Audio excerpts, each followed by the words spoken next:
IPL ની વાત કરીએ એમાં પણ એનું પરફોર્મન્સ છે, એટલે I am sure a strong contender તો થશે કે જ્યારે ડિસ્કશન જરૂર થશે કે આપણે શું કરવું છે. આમ સ્ટ્રેટ એવી રીતે નહીં કે આપણે વાત કરી શ્રેયસ એટલે લઈ જ લેવાનો ટીમ. ઓકે, હા, એટલે એ જ વાત થઈ કે ભાઈ એઝ અ કેપ્ટન તો ખરા જ, પણ એઝ અ બેટ્સમેન પણ રજત પાટીદારનું પરફોર્મન્સ થ્રુ આઉટ, જેમ દુલીપ ટ્રોફીમાં પણ સળંગ 2 મેચમાં સેમીફાઇનલમાં હાફ સેન્ચુરી હતી, એની પહેલા ક્વાર્ટરમાં સેન્ચુરી જોઈ અને ફાઇનલમાં પણ સેન્ચુરી આવી, અને આઈપીએલમાં પણ ઘણી બધી મેચોમાં આપણે એમનું બેટથી ઇમ્પેક્ટફુલ પરફોર્મન્સ. આમ જેવી રીતે આ ડોમેસ્ટિક મેચ જોવાની એક મજા બહુ અલગ હોય. ઘણા બધા જે નથી જોતા એ લોકો માટે છે ને આપણે એમ કહી શકીએ કે તમારે જોવી જોઈએ. તો કોઈક એક યંગ પ્લેયર એકદમ જ આવે ટેસ્ટ મેચ રમવા માટે, તો એમના માટે એક લેસન છે કે કોઈ એકદમ જ નથી આવી જતું રમવા. એની પાછળ એ ડોમેસ્ટિક ક્રિકેટમાં કેટલું પરફોર્મન્સ કરે છે. જેવી રીતે ફાઇનલમાં જ સારાંશ જૈન કરીને ઓફ સ્પિનર બેટ્સમેન છે, પહેલી ઇનિંગમાં 5 વિકેટ લીધી, બીજી ઇનિંગમાં 3 વિકેટ લીધી, બેટિંગમાં પણ એણે અર્ધશતક માર્યું.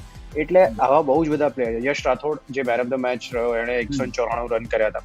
તો કદાચ તમે આવા નામ જોઈ લીધા કે તમે ઇન્ડિયા એમાં કે ઇન્ડિયા માટે રમતા સાંભળો અને ત્યારે બધા ક્વેશ્ચન પૂછે ને, ઓવરનાઇટ સક્સેસ થઈ ગયું કોઈનું. આવી રીતે ઓવરનાઇટ સક્સેસ થતું નથી, તમારે પરફોર્મન્સ કરતા રહેવું પડે છે. એટલા માટે દુલીપ ટ્રોફી, રાજી ટ્રોફી, મુશ્તાક અલી એ બહુ